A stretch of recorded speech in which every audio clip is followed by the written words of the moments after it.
You're getting these beautiful shots from our aerial assets. The ship itself, where I'm on, just 3,000 yards away. Again, plenty of people on the boat here, glued to the side closest to where they can see all this action. And again, with just 3,000 yards separating us, great views from the bow here. You can see now that side hatch is open. One of the Navy personnel is about to get inside there.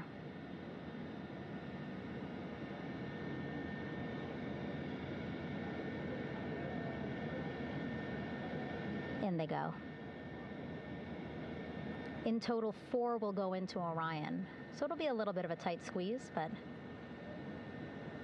the goal is to have a recovery personnel with each astronaut assessing them.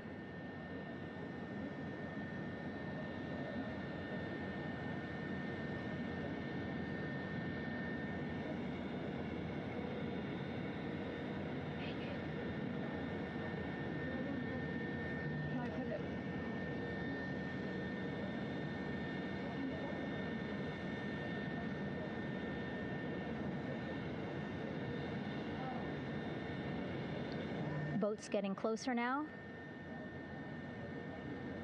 Again, that one that's right up against Orion, those are the divers that will go in to the spacecraft to check on each of the astronauts. These other boats will begin doing a number of things, putting on that stabilization collar onto Orion, building that front porch. Eventually, they will retrieve the parachutes, as well as tow Orion back to the well deck of the recovery ship here.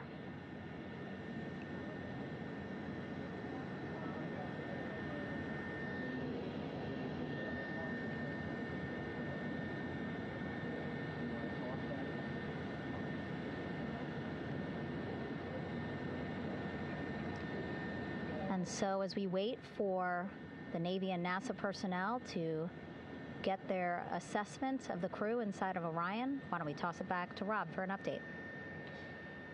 Yeah, thank you, Megan. Here in Mission Control, Flight Director Rick Henfling and the entry team of flight controllers still on duty. The vehicle has been powered down for some time now. There are no hazardous gases emanating from Integrity. That, of course, allowed the recovery personnel to approach the vehicle and then open the hatch to begin the initial medical assessment of the crew, as you just indicated.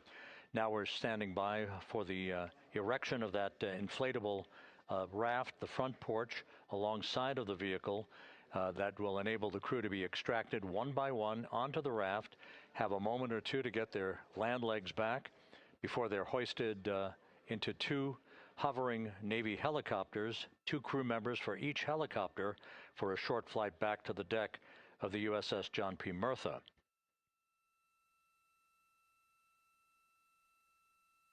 All of Integrity's systems operated flawlessly throughout the course of the approach to the Earth, the entry into the Earth's atmosphere, and all of the key milestones that followed in this high-speed return to Earth for Integrity, a mission that spanned more than 694,000 miles from the vehicle's launch from the Kennedy Space Center atop the Space Launch System back on April 1st.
As we mentioned at the top of the broadcast, the last time that the Apollo program saw a splashdown in the Pacific was Apollo 17 back on December 19th, 1972. So for the first time in some 53 and a half years, we have reenacted that with the arrival of Integrity's astronauts as they flew around the moon in that historic lunar flyby that began with a trans-lunar injection burn that took them out of Earth orbit following 24 hours of a high Earth orbit trajectory. The high Earth orbit enabled flight controllers here to have a full 24 hours to evaluate systems on Integrity and the condition of the crew before they would commit to flying to the moon.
With the side hatch of Orion having been opened to set the stage for the erection of the inflatable life raft, known as the front porch, to be erected alongside the spacecraft for the extraction of the crew. Let's play for you an interview that my colleague Megan Cruz conducted on the USS John P. Murtha with Navy diver First Class David McMahon that explains how this process is unfolding. Okay, Davey, so you and some of your team, one last look over of the stabilization collar, correct? Yes, ma'am. Okay, so what is this stabilization collar? This is what's going to stabilize the capsule out there in the ocean. We don't know how good the weather or the waves will be that day, so this will help prevent any unnecessary occurrences from happening, stabilizing the capsule and the astronauts inside. So basically, this is a float that will go around Orion. I'm assuming that what they're doing right now, these are the lines that will attach the collar onto Orion. That is correct. And so what are they doing here? So we've got the lower line that will secure the inflation device before we inflate it. That gives us the go-ahead that it's secure in its space, and then we'll inflate it. And then once that is done, we'll undo all the carabiners and get this orange line on top tied in the same fashion. And then this will be secured to the capsule, and the astronauts can safely take their first steps out of the capsule onto the front porch. Okay, and how long will it take them to set up the stabilization collar? We should definitely be able to handle this in under 10 minutes. Okay, wow. And then you just mentioned the front porch. So basically, after they set up the stabilization collar, then they set up what's called the front porch here. That's correct. Okay, and what's the front porch? Front porch is basically a bigger waiting room for the astronauts to sit in while we wait for the helicopters to show up and grab them. Okay, so the medical team that was inside with the crew, they're going to help them out and onto the front porch? That is correct. And then what happens here? We have higher trained medical personnel also on board the front porch that will give them lookovers and just make sure they're okay while we wait for the helicopters to show up. Okay. How does it feel, I mean, your team, you, to be part of a mission that's returning astronauts from the moon in more than 50 years? We all feel extremely honored to be a part of this, as well as a bigger mission for the Navy and joining up with NASA to do great things. Mm-hmm. And do you feel like you and your team are ready? Yes, very ready. Cool. All right. Thank you so much. Thank you.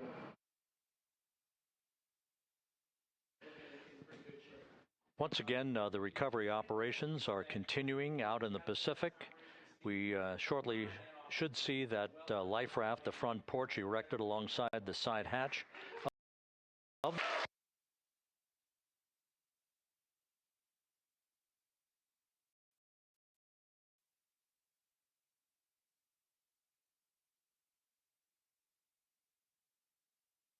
a number of flight controllers have come into the flight control room to receive congratulations from Entry Flight Director Rick Henfling. But we're going to stick with our operations out in the Pacific as we await the extraction of the 4 crew members who are reported to be in excellent condition.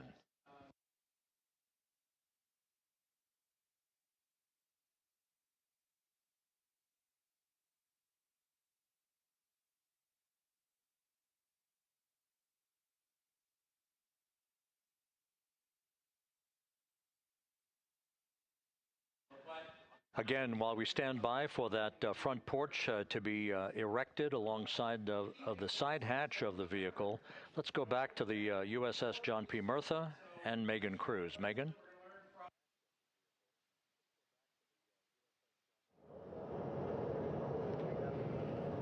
Hey, Rob. Pausing now to listen to some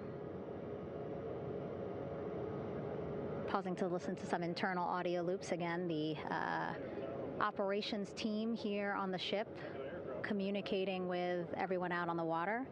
It seems like currents are hindering them a little bit from unfurling and inflating the stabilization collar as well as the front porch. But again, the requirement to get the crew out within 2 hours of splashdown, plenty of time. So no concerns just yet. But as calm as the water looks, yeah, it looks like it's hindering the teams just a tad.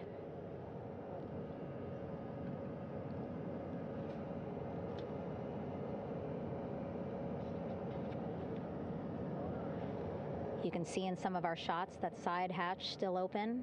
Again, inside there are now 8 people inside. 4 divers, Navy divers, all with medical training, each assigned to an astronaut each. Making sure that they're comfortable, feeling good.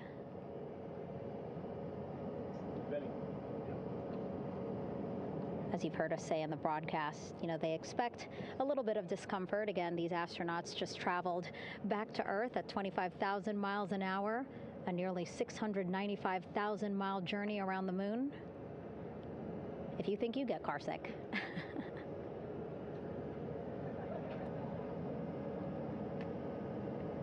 Again, 6 boats out there, lots of gear with them, just in case, right?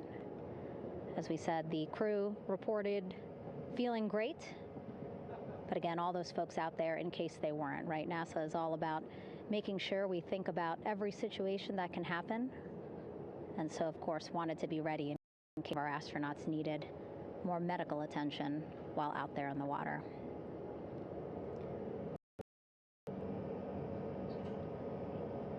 You see now teams again trying to set up the stabilization collar and front porch for the crew to get out of Orion. They need both, right? The stabilization collar will keep Orion from swaying as you see it is doing now.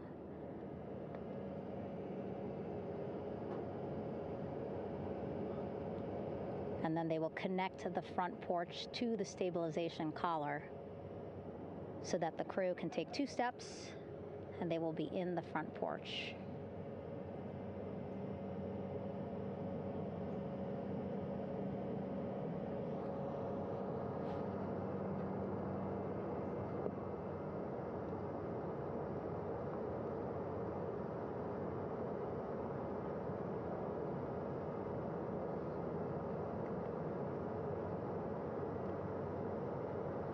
Not a lot of chatter on the mission audio loops. That's a good thing. Again, things proceeding pretty nominally, even if they're fighting some currents out there on the Pacific Ocean.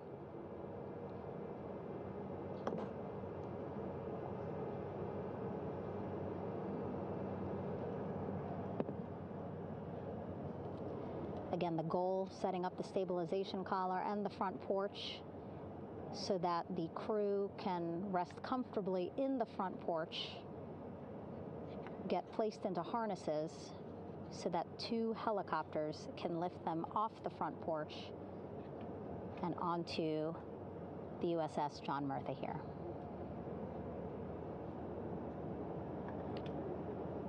The helicopters are going to take turns picking up an astronaut. So again, Helo 1 and Helo 2.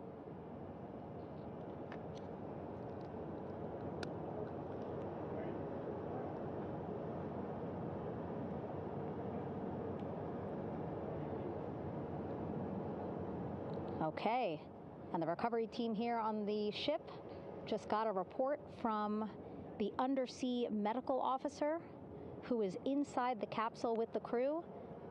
He is reporting all 4 members are green.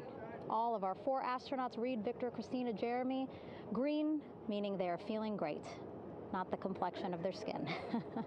They are feeling great, happy to be home, and ready to be extracted as soon as possible.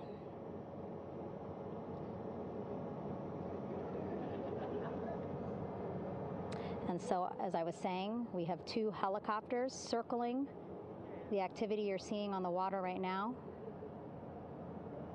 Each will take turns picking up an astronaut. So Helo 1 will come on in, hover above the front porch, about 40 feet above the front porch. A Navy recovery specialist will be hoisted down into the front porch. The restricted maneuvering doctrine is in effect. Will connect to the first astronaut, which Christina. And then Helo 2 comes around, picks up Jeremy, while Helo 1 stays above head.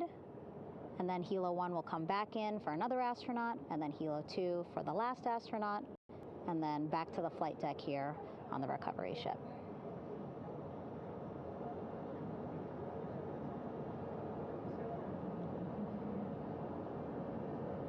I was talking to Assistant Artemis Recovery Director Paul Sierpinski. He said helos are a much quicker, safer way to get on board. They did actually consider boats, but then if you think about it, longer time, the crew would have to move through more of the ship. This way the helos will give a more direct, quicker route to the medical bay for our 4 astronauts.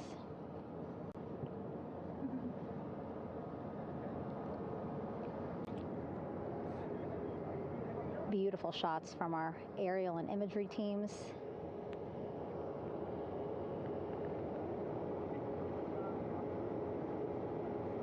Clouds have dissipated for a clear view from the bow of the recovery ship here.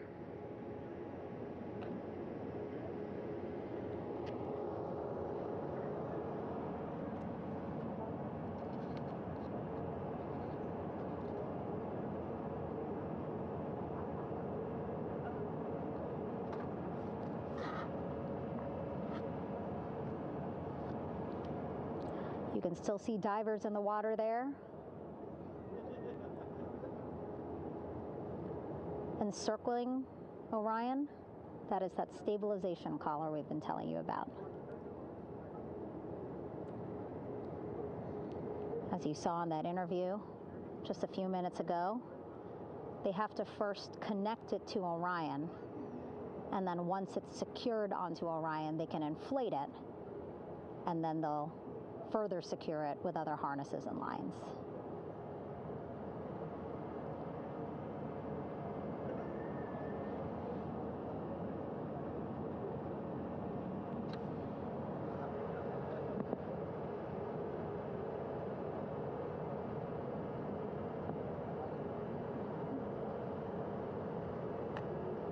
About an hour and 10 minutes since splashdown in the Pacific Ocean.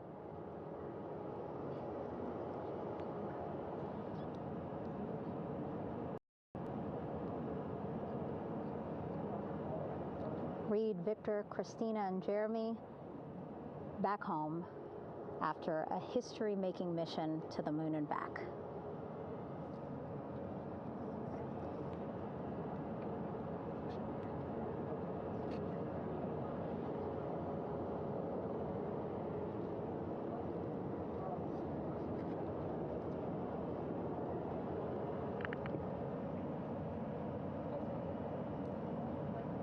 And if you missed what we said just a couple of minutes ago, the undersea medical officer inside with the crew in Orion reporting all 4 crew members feeling great.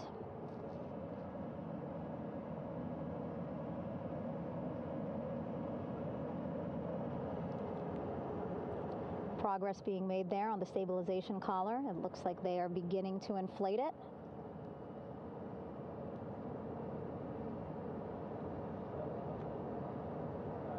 And it looks like they're starting to unfold the front porch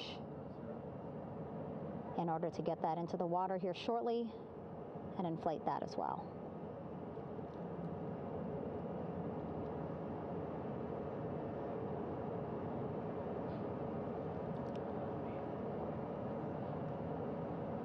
Again, more than 40 people out in the water right now. And those Navy and NASA personnel have been in the water for now about 4 hours.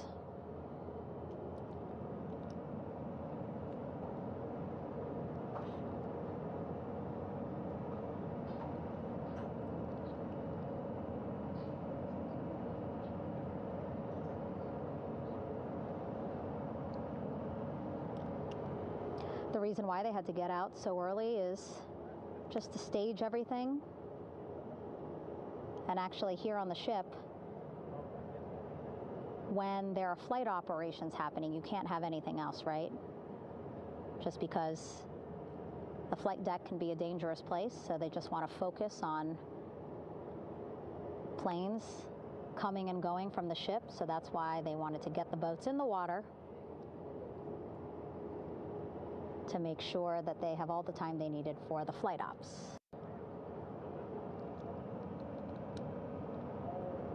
And then the same crew here out in the water, they will stay out in the water for a number of hours after we recover the crew and get them back on the ship, because then they have to recover Orion.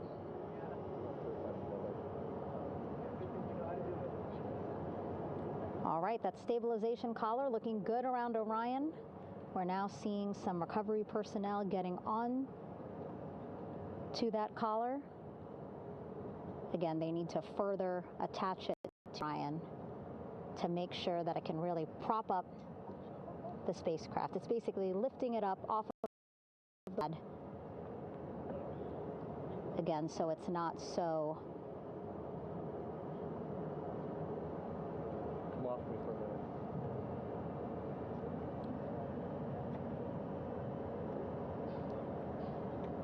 so it doesn't sway so much in the water there.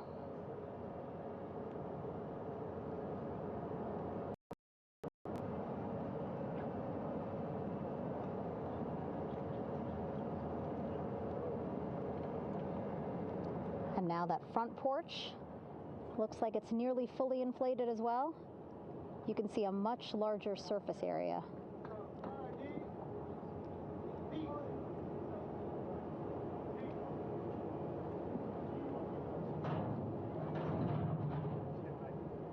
And so once the crew get out of Orion, they can stretch their legs a little bit on this front porch, get some fresh air.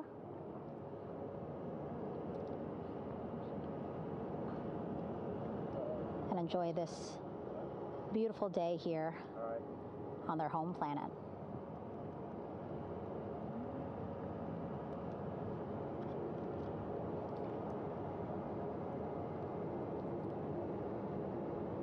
It appears teams now are about to connect the front porch to the stabilization collar.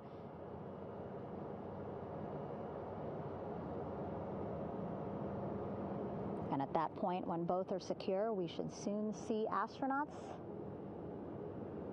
come out of Orion.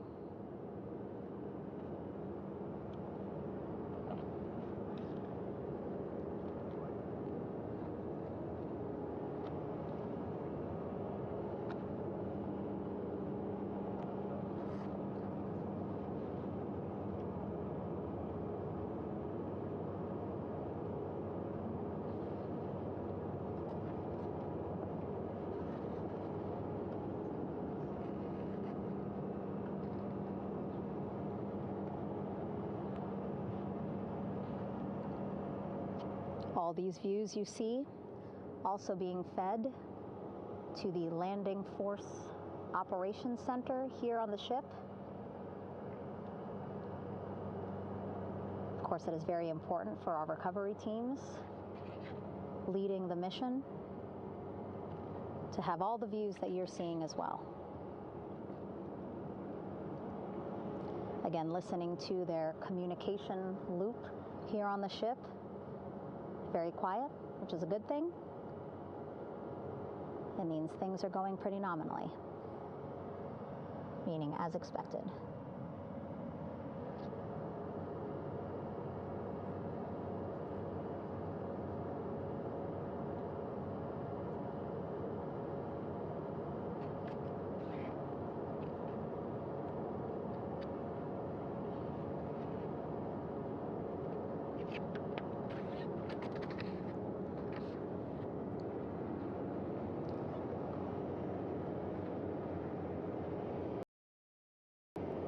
Again, all this activity happening just 3,000 yards away from the ship.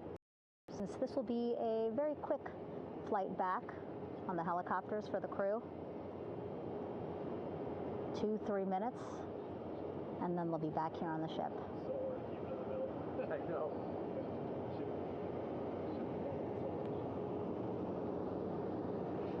Okay, saw a thumbs up from one of the personnel on the front porch. It looks like they are now getting ready to deploy what they call the Air Rescue Vest, ARV. And so this is the harness that each crew member will get into in order to be hoisted into the helicopters. Again, those helicopters hovering just about 40 feet above the front porch when they're ready to pick up each crew member.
This is Mission Control Houston. Behind me, a fairly raucous scene as hundreds of flight controllers have poured into the flight control room here. This is reminiscent of the scene after the final shuttle mission of STS-135, although that was the end of a program. This is only the beginning of a program with the textbook splashdown of Integrity and its 4 astronauts. We're standing by for the crew to be extracted from the spacecraft. Entry Flight Director Rick Henfling invited all of these flight controllers who have contributed to this mission to enter the flight control room to have an opportunity to receive well wishes and to share the mutual glow that exists in the wake of a textbook mission for Integrity. On the front screen here in Mission Control, a sign that says "Welcome home, Integrity, taking humanity back to the moon, going further, and returning safely to Earth." So all of that jubilation, part of the post-splashdown activities, even as we await the crew being extracted from the vehicle to be hoisted onto Navy helicopters for the trip back to the USS John P. Murtha.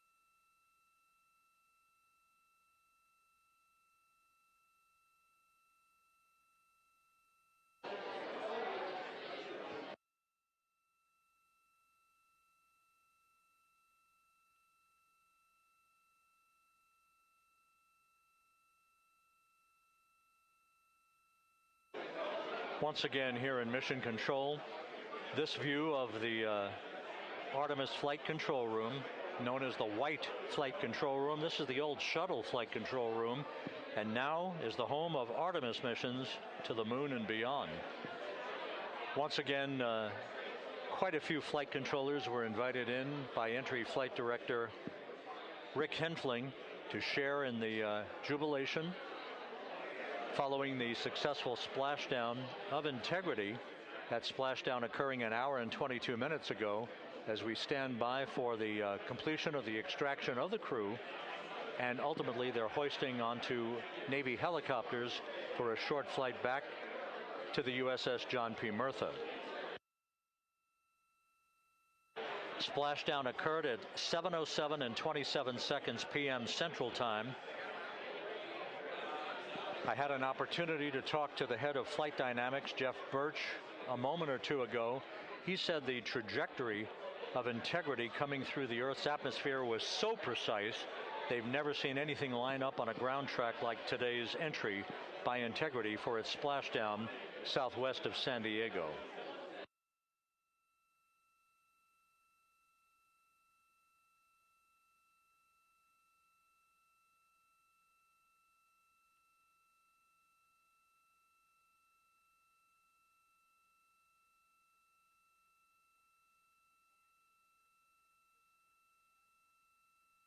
And the initial, you can hear it.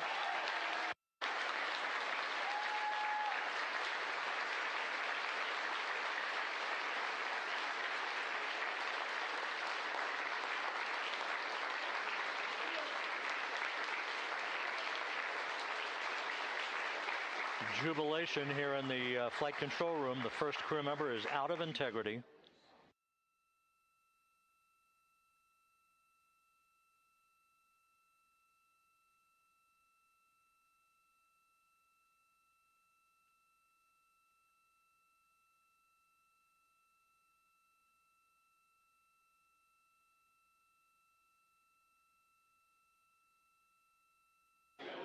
We are expecting the other crew members momentarily to.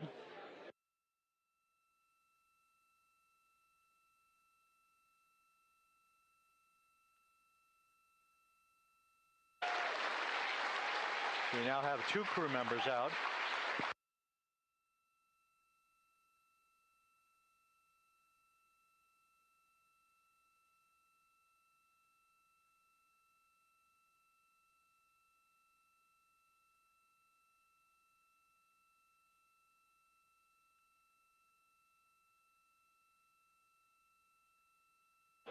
2 crew members out, 2 to go.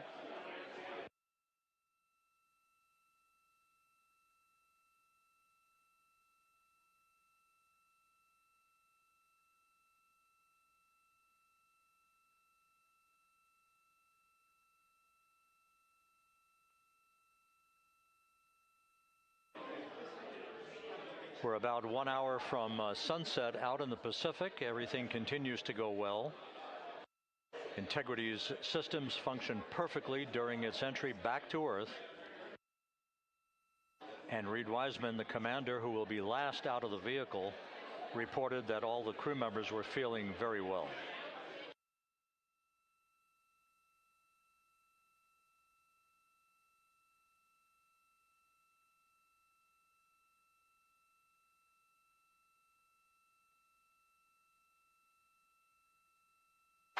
Crew member number 3 now out.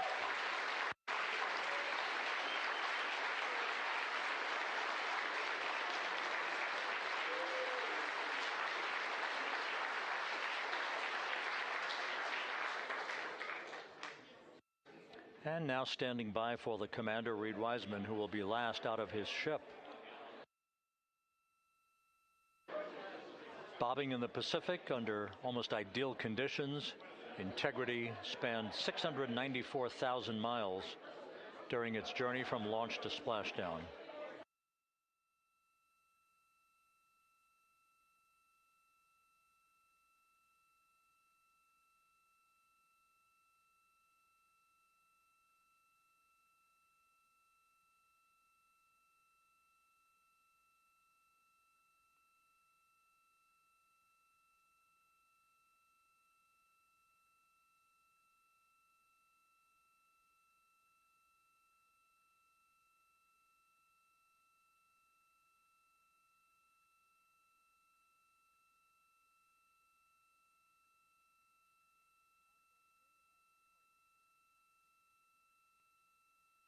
And we now have Reid Wiseman out of the vehicle, all 4 crew members now out of Integrity.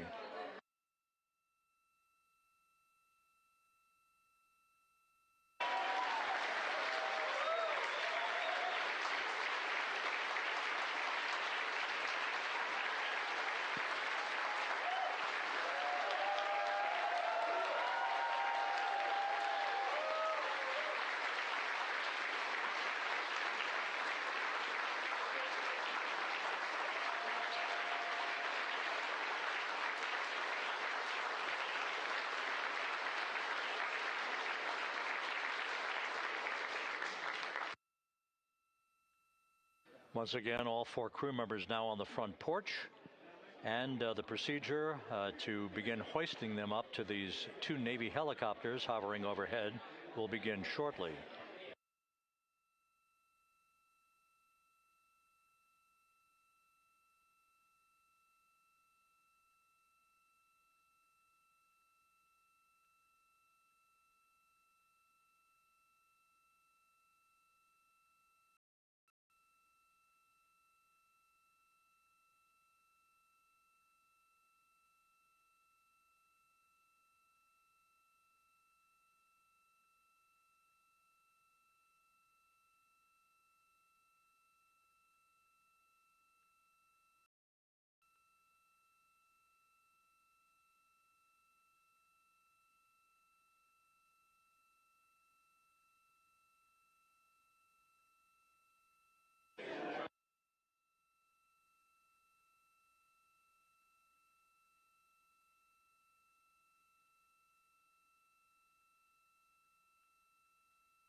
This is Mission Control Houston.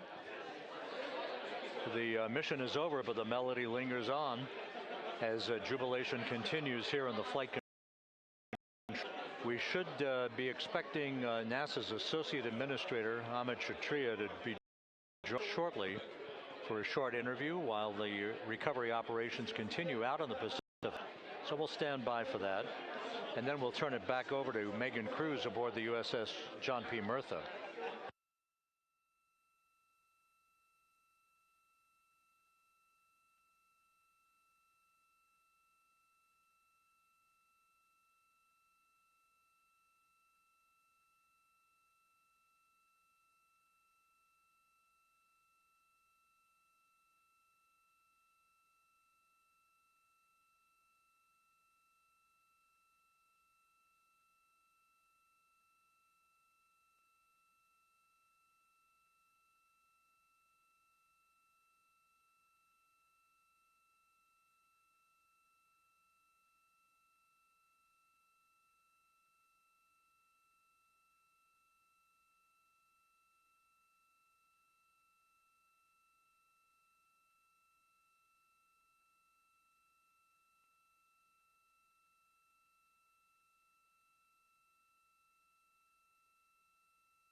This is Mission Control Houston here in the Artemis Flight Control Room.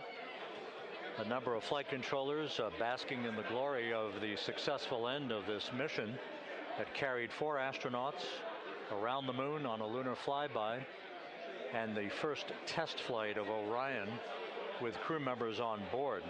Splashdown occurring an hour and 32 minutes ago after a flawless descent back into the Earth's atmosphere for the vehicle. Its 4 crew members in good shape, simply enjoying their time right now on the front porch, as it were, the inflatable raft alongside of their Integrity spacecraft. We're expecting Amit Kshatriya, the NASA Associate Administrator, to join us here momentarily for a brief interview before we turn it back over to Megan Cruz aboard the USS John P. Murtha, the recovery ship.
This is Mission Control Houston. We're about an hour and 34 minutes since the textbook splashdown of integrity in the Pacific to bring home our astronauts. And with us now is Amit Kshatriya, the NASA Associate Administrator. Amit, a little bit of history made tonight, a little bit of history made over the past few weeks. Your thoughts as this team here basks in the glow of what they just accomplished? Yeah, Rob, we're here in the control center, and it's kind of overrun with jubilant folks in the Mission Control, Houston, as well as engineering, and folks that just want to be here, part of it, as we watch our crew get extracted from the vehicle. And, you know, my thought is always about these teams, the team that's in the water right now, pulling the crew out, the team here in Houston that worked so hard over the last 10 days, no sleep to get this done. You know, we still have some work to do to get the crew to the med bay here on the ship. They all look great coming out, so hopefully that won't be too long. You know, I think we saw the administrator on the boat too, giving his thanks to the Navy team on the Mirtha, which they're just an incredible group of sailors. I was able to visit with them a couple weeks ago. And then if you pull it all the way back to the workers and the folks that joined the rocket at Michoud, that made the heat shield tiles, that held together tonight, that stacked the vehicle in Florida, that integrated the vehicle in Denver, that fired the engines in Stennis, that fired the boosters in Promontory. I mean, this is the entire team, coming together and being tested by the environment that this machine went through, and they did it right. The work was good. They did it right. You've said in a number of course, and in other forums, that this is just the first step. The cadence has to step up, as the administrator has indicated. Now, it's a little early for the full report card on how Integrity did, but did this mission ultimately, from your eyes view, exceed expectations? It absolutely did. I mean, I was waiting to talk about this until we were in the water, and I think we still have, again, work to do to bring it in and really kind of go through it bolt by bolt and see what we learned. But I mean, so far, given what we learned during the mission and given how we performed on ascent, on entry, I always think about energy in terms of the states that you worry about the most, and every time we put these machines through these incredibly energetic states that came through. So I'm fairly confident that we made a big step tonight to get us on the path towards the surface. I think the path to the surface is open now. We do have to do all the work, and we'll make sure we talk about that as cleanly as we can. We learned a few things during the mission, but I have to tell you, this was an incredible test of an incredible machine. From an American psyche standpoint, the Empire State Building was lit up red, white, and blue tonight. Our coverage was seen on baseball stadiums around the major leagues. How captivating was this experience for the American people, for the world, in fact, as we returned to the moon? I have not been able to watch a lot of the coverage as we've progressed through the mission. I will tell you, just from my witness in Florida before launch, and then seeing the people's faces here, and then reading where I can about how things are going. I think this has been a gift to the world from NASA. NASA has given the world a gift, proving to folks all over the place, especially young people, and that to me is what this is really about. Young people, when they see what we can do when we work together, when we have teams that collaborate, that it doesn't matter how hard the problems are, we can solve them. I'm hopeful that Artemis II, as folks witness what we were able to do with this incredible crew, this incredible team that we've birthed into the world, scientists and engineers and artists that have been inspired by this. And even if they don't come work in the program, which separately they should come work in the program, because Lord knows we need the help, but even if they don't want to come work in the program, hopefully they grow up to recognize they can do amazing things when they work together and contribute to society and be good citizens and really change the way, the challenges that are coming in the world are over if we work together like this. And one final question. Flying to the moon, we did it. We've done it again this past week and a half or so. But the engineering that went behind the design of this mission and the precision, the pinpoint precision of this vehicle entering that entry corridor, it's almost mind-boggling.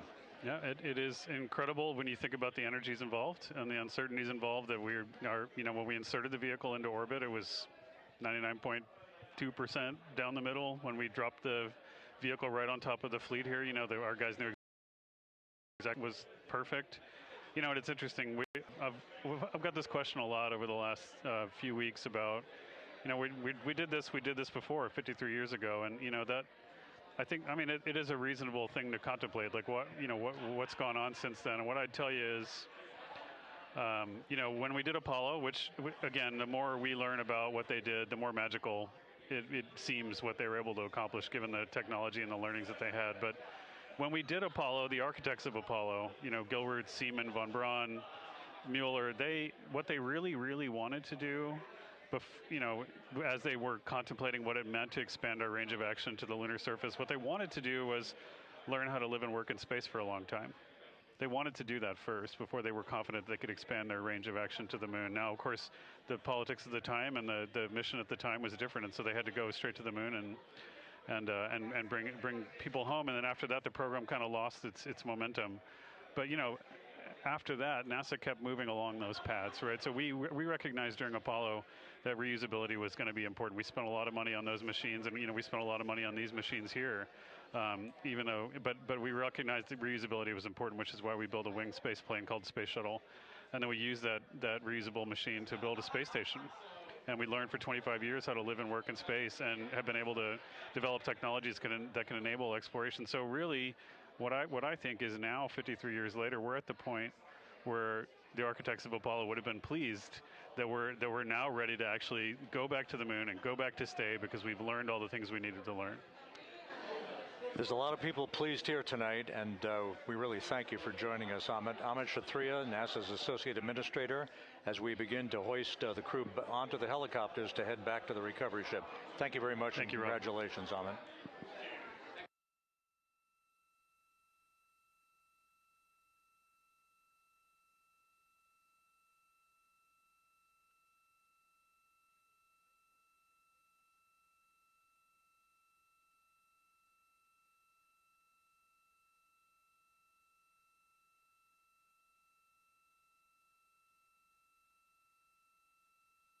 This is Mission Control Houston, with the crew members now beginning to be hoisted aboard the Navy helicopters.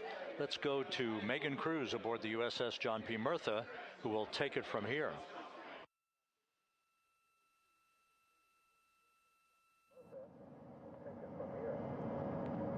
Hey, Rob. Yeah, back on the bow of the ship here, we are seeing the helicopters circling Orion. The first one there, having just completed picking up the first astronaut. Helo 2 now, hovering just 40 feet above the front porch, lowering a recovery specialist out of the helicopter. That person will touch down in the front porch just there.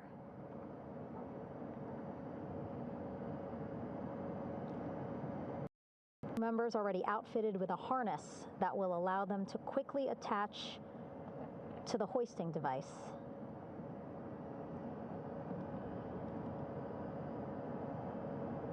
Look at the power of those blades throwing water out at the center there, the front porch,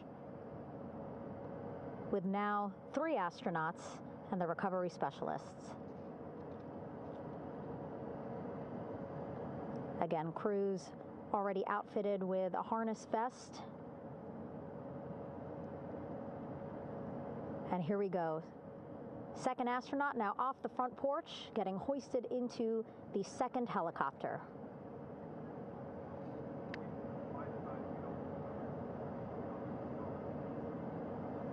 That helicopter will now hover just a distance away to give room for the first helicopter to come back and pick up the third astronaut.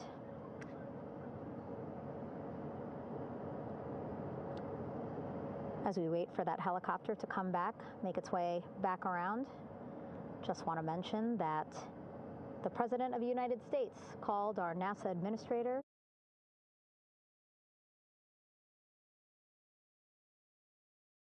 today while he was on the ship, just minutes after we interviewed him live on our coverage, and congratulated him and NASA on this history-making moment tonight. Helicopter 1 again hovering 40 feet over the front porch. We will soon see another recovery specialist getting lowered onto the front porch.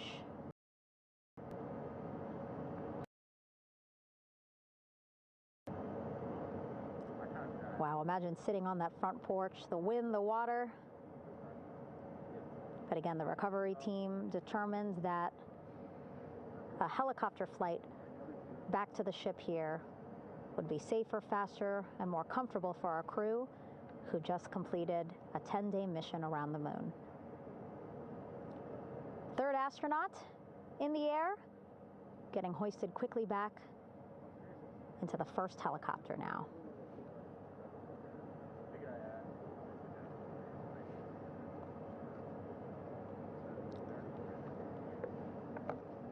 That first helicopter now on its way back to the ship here. We will soon see it land in just a few minutes.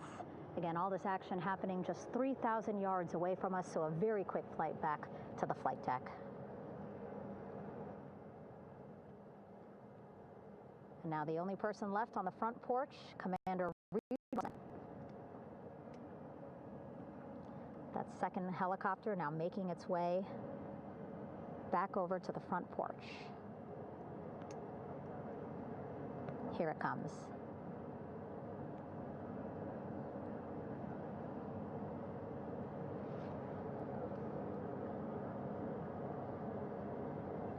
Making its final approach here.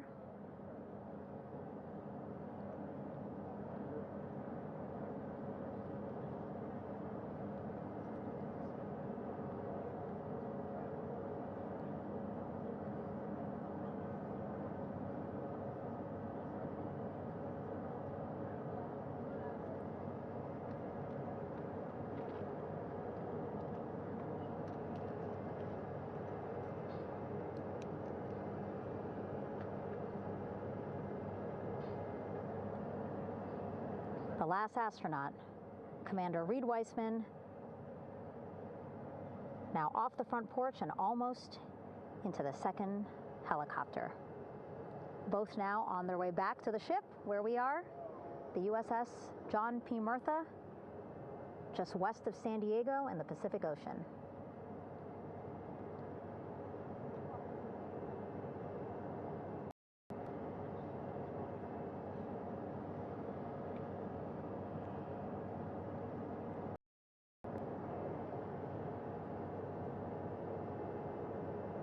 Exciting to see our 4 crew members minutes away from landing on the flight deck here on the recovery ship.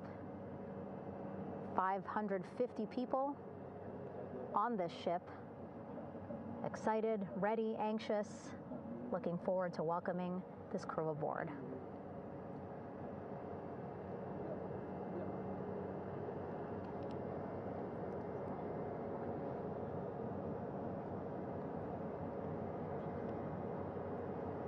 Watching them now with our own eyes. Close to the ship here.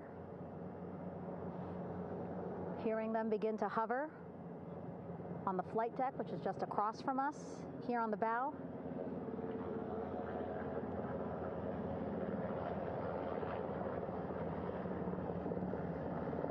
The first helicopter coming in.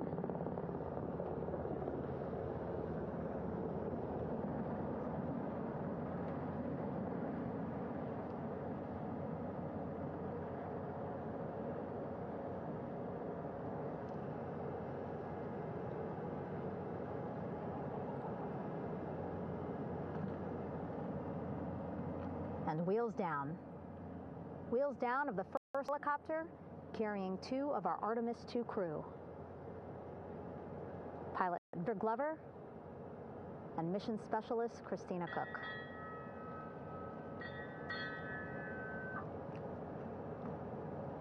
Hilo 1 on deck reported on the recovery loop. Again, the mission audio loops that the recovery team are using here to communicate with one another. And an announcement just made on the ship, integrity incoming. 2 more helicopters on their way to the flight deck, one carrying the crew, the other, one of our imagery helicopters. Again, kudos to our imagery and aerial teams for giving us these beautiful views of history in the making. Set amid a gorgeous, soon-to-be sunset here in the Pacific Ocean.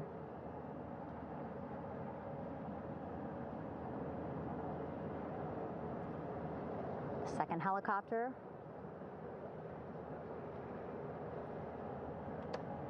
making its approach of the flight deck.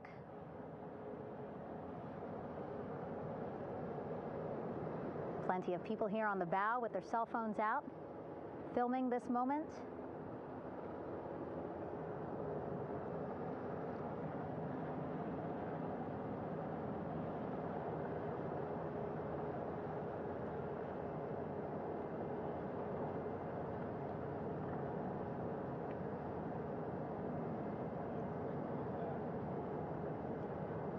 Some impressive flying here by the Navy, as we are seconds away from wheels down. And there you go. We now have all 4 Artemis II crew members on the USS John P. Murtha.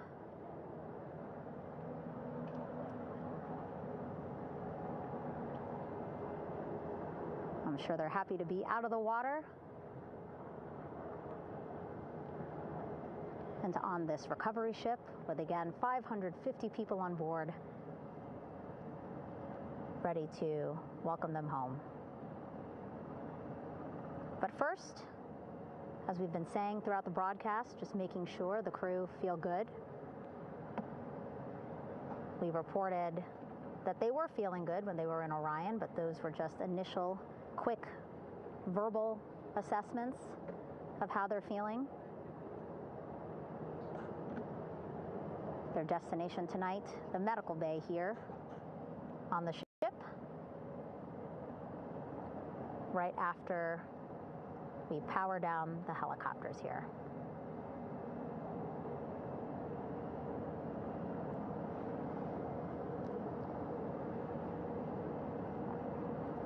The team on the flight deck working quickly but methodically.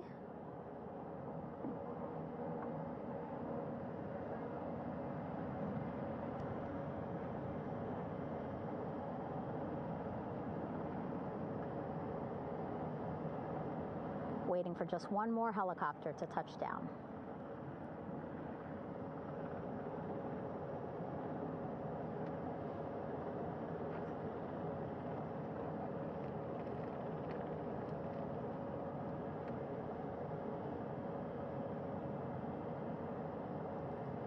Very limited personnel here on the flight deck. Restricted maneuvering doctrine is in effect.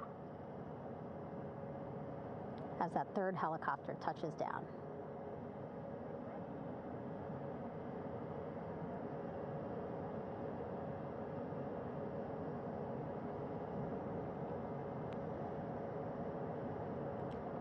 The ship is at flight quarters.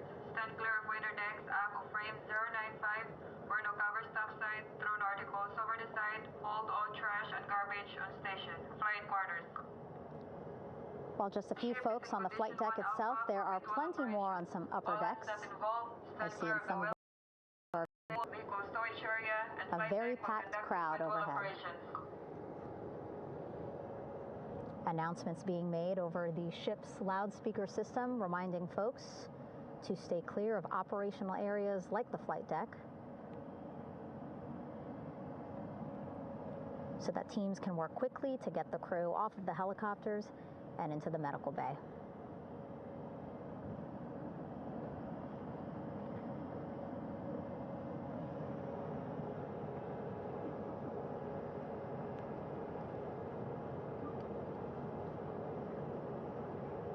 Splashdown today, 5:06 p.m. Pacific time. We are within 2 hours of that splashdown time, and already we have all 4 crew members on the flight deck of the USS John P. Murtha.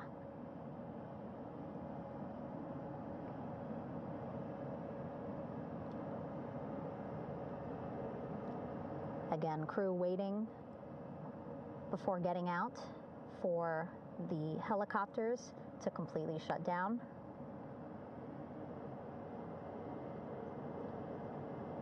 Safety, of course, very important to NASA and the U.S. military.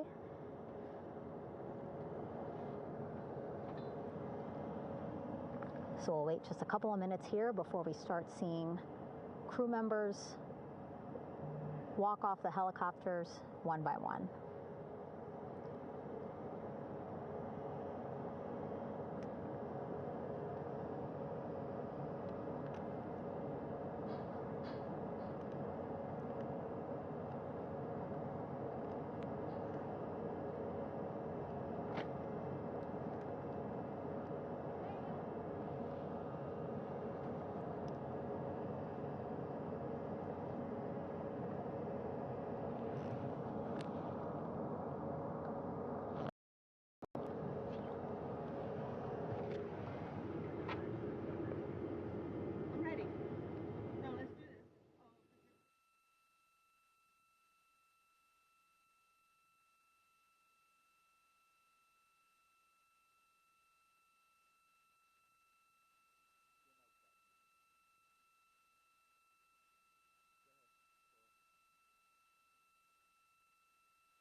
All right, and now here we see pilot Victor Glover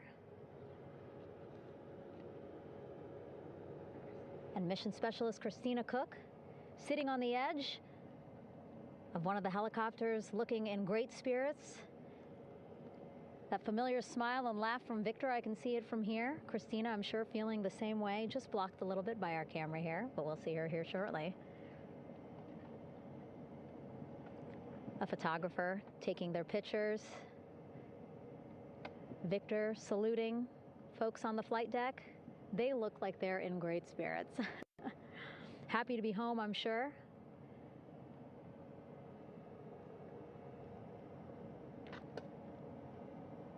If you're sitting at home, I hope you too are wondering, what would you want to ask them if you got a chance to talk to them, because that is what I'm thinking about. Getting the opportunity to talk to or ask questions of these 4 astronauts who just made history as the first crew to return to the moon since 1972.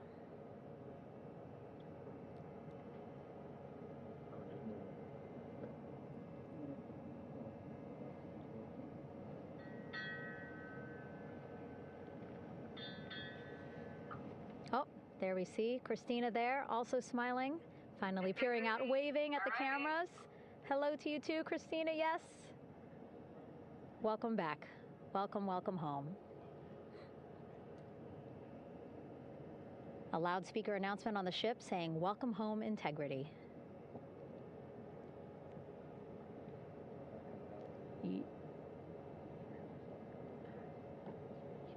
Victor and spirits. I can't see who he's talking to, but I kind of think that he might be talking to his other 2 crew members. Shouting from across the flight deck, congratulations to one another.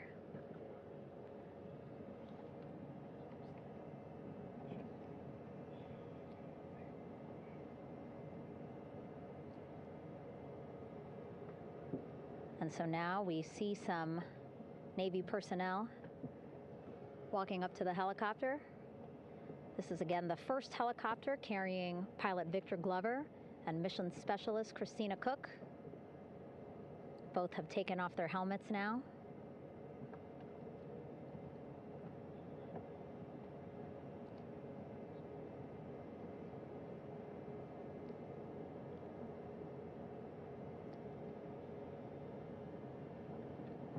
Some pictures, video to catalog this historic moment. A beautiful sunset just behind them here in the Pacific Ocean. Gold. These pictures will be beautiful.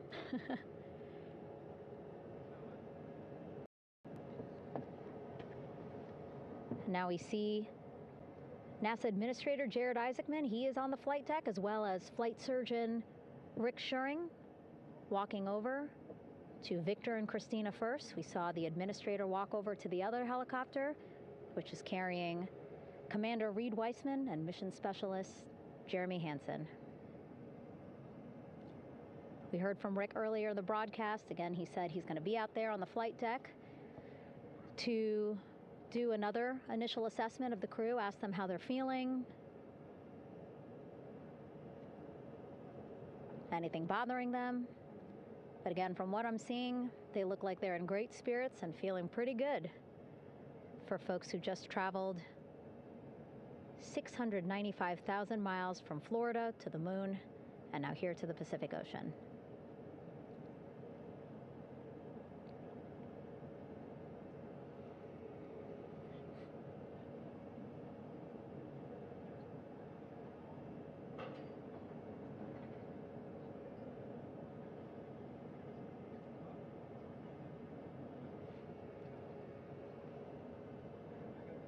We're now seeing NASA Administrator Jared Isaacman walking across the flight deck. He had been talking to Reed and Jeremy, now approaching Victor and Christina. A hug from Victor, a hug from Christina. What a moment that we're getting to experience together.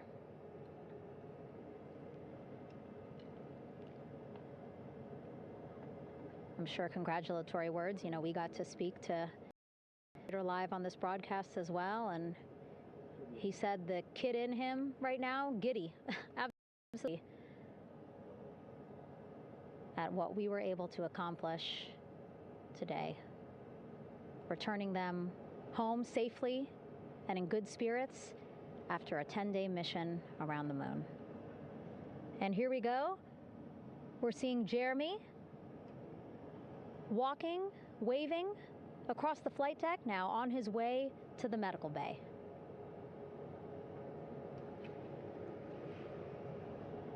It's a short walk, less than a minute. Again, that's why the recovery team decided to use helicopters to get them on the flight deck for that short walk to medical bay. And now on the flight deck, we see the chief of the astronaut office, Scott Tingle. Rick Schuring switching places. He's going over to the other helicopter. Big hugs from Victor, Christina to Scott. Again, a gorgeous sunset setting the stage for this recovery tonight.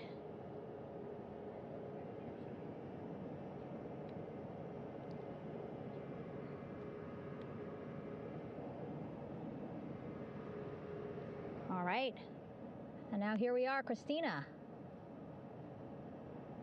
making her way, looking thankful, grateful, happy to be home.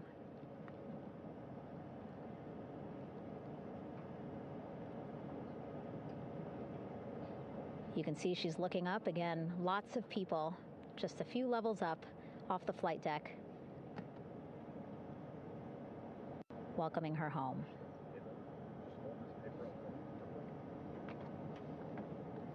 Scott holding the door like a gentleman, but back on his way to the other crew still on the flight deck.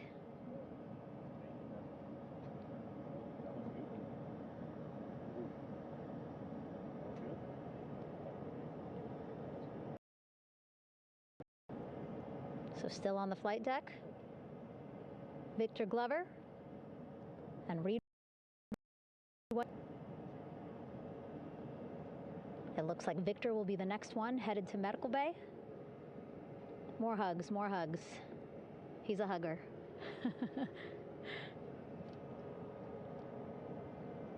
Victor looking good as he walks across the flight deck. NASA Administrator applauding. Victor applauding for all the folks on the ship with him who played a role in their safe return today.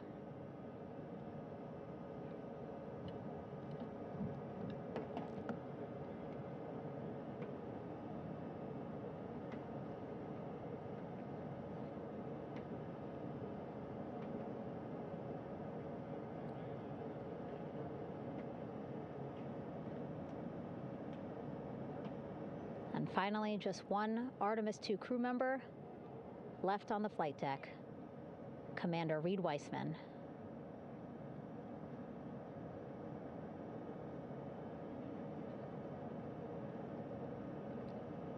Applause from the group there on the flight deck, I'm sure, as well as on the level just above them, packed with people. Reed looking good as he takes his steps towards the medical bay.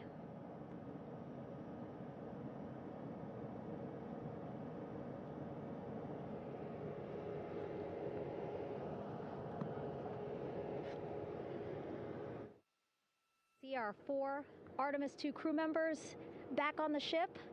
Again, now they will head into medical bay, where they will be assessed by flight surgeons from both NASA as well as the Canadian Space Agency. A more in-depth assessment. When they get to medical bay, they will each have their own nurse. They will be helped out of their suits. And then again, we'll check to see that they're feeling good. Make sure it's not just adrenaline, but that they are feeling good from their long journey back from the moon. Beautiful shot of that sunset, illuminating our flight deck.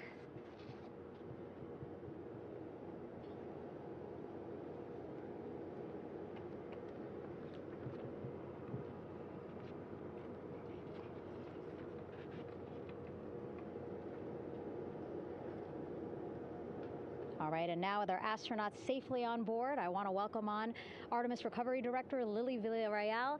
Lily, I don't know how you must be feeling right now. Ecstatic, I'm relieved? so ecstatic, relieved. Of course, we still have to bring the capsule into the well deck of the ship, but this is a major milestone to have the crew here on the ship and in medbay. You know, our team has been preparing and working really hard, and I'm just so proud of them all. Everything went very well, just as planned. Our teammates in Houston, the flight control team was just amazing. We were able to have great conversations and communications about everything. And I don't know what else to say. I'm just so ecstatic. It's such a wonderful feeling to get to this point. Again, we still have to get the capsule, but this is huge for all of us in landing recovery, and I couldn't do this without my team, and of course the full support of the U.S. military.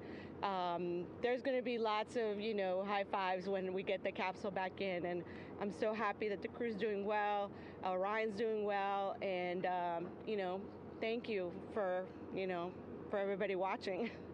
Yeah, it was great to watch the crew come back to the ship with you. How were you feeling when you were seeing them looking so happy to be home and feeling really good? The funny thing is that we had video of them from inside the Orion vehicle. They were like that from the beginning. When we opened the hatch, they were already out of their seats, having a good time, waiting for us to open the hatch. And they opened the hatch, and of course we did the first medical assessment. Everybody was doing very well, and they were just having such a great time with the medical team that was inside the capsule. I think they were all taking selfies with the phones that they have, probably talking about what they saw, and it was just smiles all around. They were having such a great time. And then we put them on the front porch when we were ready to put them on the front porch. And again, you could see they were just so ecstatic to be home and talking to everybody. So we were very happy to see all of that in the control room of the LFOC. How remarkable is that? Again, if we think about their journey, the 695,000-mile journey around the moon and back, coming back at 30 times faster than the speed of sound. I mean, how remarkable is that they are in such good spirits? I mean, this is an amazing. You guys have seen it for the past 10 days. They're wonderful people, and we're so happy that they brought us along on that ride. And I can't wait to see all the additional videos and pictures that they have that, we'll get a hold of now that they're back on the ground. And I can't wait to hear how, a little more than what we saw on the press briefings from the crew about what they saw It's just fantastic. You know, some of my favorite people around this 10 days was the science team and how excited they were. And so this is exactly how we feel in the landing recovery team when the science team went, oh my goodness, when they heard all the discussions about the moon. This is exactly how we feel now in the landing recovery team. We're so ecstatic. Yeah. Again, we have to recover the capsule. I want to make sure we don't forget about our Orion. Lily's all about business. She's thinking about what's next. But yeah, speaking of these 10 days, I mean, we have been along for the journey with them, live with them 24/7 for 10 days, and just really seeing the engagement that we've gotten from around the world. What do you hope people take away from this mission? I think that's fantastic. So, you know, my story was that I went to the Kennedy Space Center. I was born in Colombia. I was 10 years old when we moved to the United States, but when I was 7, my family took me to the visitor center, and that's when I learned about Apollo. And we went to the moon, and I learned about astronauts, and that story was what really fueled me to want to do STEM and want to be an astronaut. And I think that this Artemis program is going to do exactly what, what girls, my age back then is 7, young people right now, girls and even like young men, obviously. But we want to empower people to know that you can do this, right? If you want to come and work for NASA, if I did it, they can do it. And Artemis program is just going to inspire everybody. And I'm so happy about that. Yeah. Like Apollo inspired me. Thank you so much, Lily. Really appreciate you being here. As you said, still a lot of work to do. 5 to 6 more hours to recover Orion that's still out in the water. So I'll let you get back to it. But you had beautiful words to say again. We hope that this inspires people. We hope that you come and join us at NASA and accomplish great things with us in the future. Yeah. Back to you, Rob. Thank you, Megan, and safe sailing out there in the Pacific. Here in Mission Control, it is now all quiet. The team of flight controllers and all their support personnel have left the room to enjoy the aftermath of a textbook touchdown by Integrity that splashed down in the Pacific right on target to complete this historic flyby of the moon, the Artemis II mission. With that, we'll wrap up our coverage for the night and point you to a post-splashdown news conference in 15 minutes at 9:35 p.m. Central Time, 10:35 p.m. Eastern Time, where managers will discuss the return of the Integrity spacecraft and the completion of the Artemis II mission. With that, we'll wrap up our coverage for this evening and historic mission in the history books. This is Mission Control Houston.